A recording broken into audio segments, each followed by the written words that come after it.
Ukraine is now in complete chaos. Ordinary people are being driven to a dead end by the conscription offices. With frontline soldiers suffering huge casualties and urgent need for reinforcements, the domestic conscription agencies have become desperate, rounding up people everywhere like maniacs. They even won't spare the last male worker in factories. What happened next?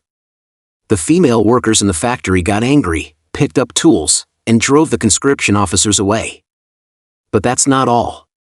What's even more infuriating is that wealthy people have long since paid huge sums to buy something called a white card, which exempts them from military service.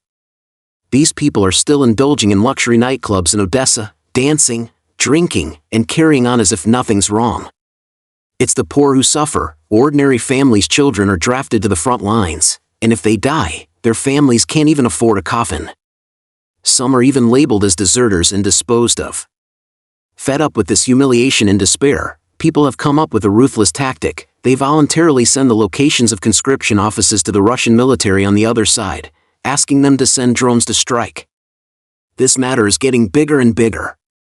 In Kharkiv, for example, 6 conscription offices have been destroyed this way.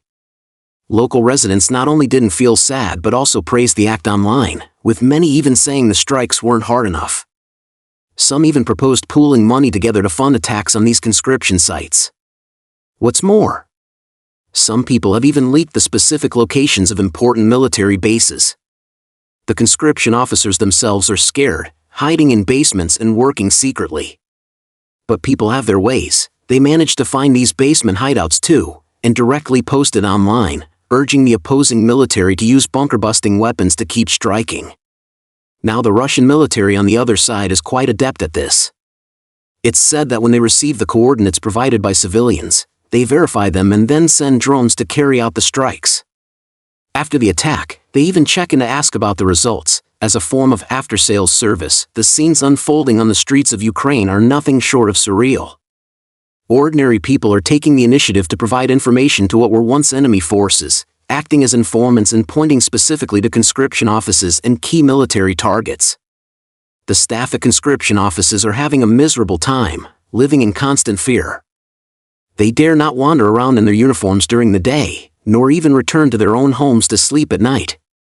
Ukraine's frontline troops are so desperate for manpower that they've gone to extremes. Even only sons are not spared, dragged away by force.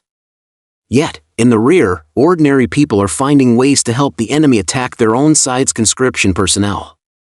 In Odessa's nightclubs, life goes on as usual with singing and dancing, bathed in the glow of lights and wine. Wealthy people still cuddle with beautiful women and sip expensive wines. While poor families' children on the front lines may not even have enough to eat, their lives hanging in the balance. Now, as soon as a conscription office vehicle appears on the street, people throughout the entire street immediately pass the information through various channels. And then what? The opposing forces' drones arrive swiftly, quicker than the delivery of a takeout order we usually place. What's most absurd is this: the conscription officials who force other people's children to die on the front lines have long since sent their own kids to safe places abroad through various means. When a village is targeted by conscription offices, the remaining men in the entire village dig hiding tunnels overnight, while the village women take up their hoes and shovels to stand guard at the village entrance.